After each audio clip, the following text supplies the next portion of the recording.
Hello guys, another day, another vlog na naman tayo guys. Katatapos ko pa lang yan maglinis doon sa likod bahay sa pagtatanggal ng mga damo. Ngayon po ay alas 3 na po, kailangan na magpatuka na naman ng manok.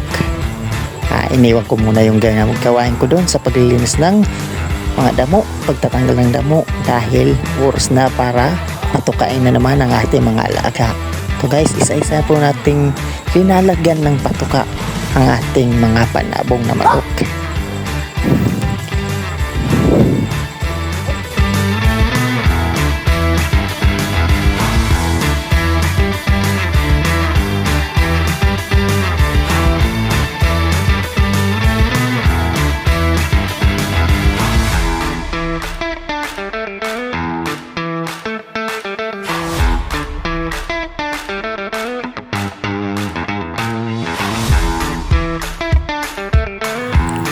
Guys, ang payo ko lang po kung sa mga may balak magsimulang mag-alaga ng manok, mag-alaga lang ng kaya, dahil medyo masakit din sa bulsa yung pag-aalaga ng manok.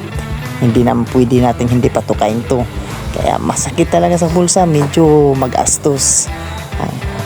At alalahanin nyo din yung area nyo, yung lugar nyo, kung ilan lang ang kaya nitong alaga na manok. Huwag kayong magparami, dahil medyo din yan, expenses po yan.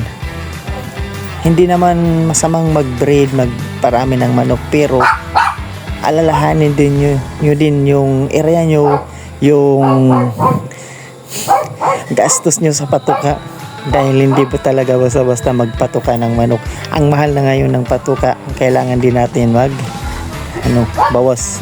Kaya minsan pag marami yung mga babaeng manok, yan ay ginagawa na lang namin, kinakatay na lang, lalo na pag walang ulam ay napapakatay na lang kami sa mga reject na po yung na manok o hindi pasado sa aming standard.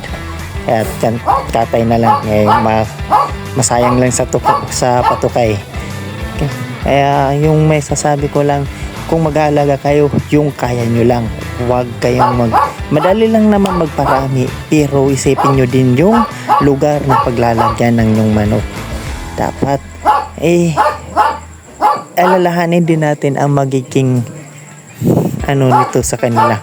Dapat magiging kalusugan nito, healthy dapat sila kahit nakatali lang. At dapat natin sa maintenance, patuka o gamot o vitamins o kahit wag lang tayo mahirap mag-alaga ng marami kapag yung area natin ay maliit lang, limitado lang. Hanggang dito na lang po yung vlog natin guys. Maraming salamat. God bless you and more blessing pa sa inyo. Maraming salamat ulit. Mabuhay. Thank you guys.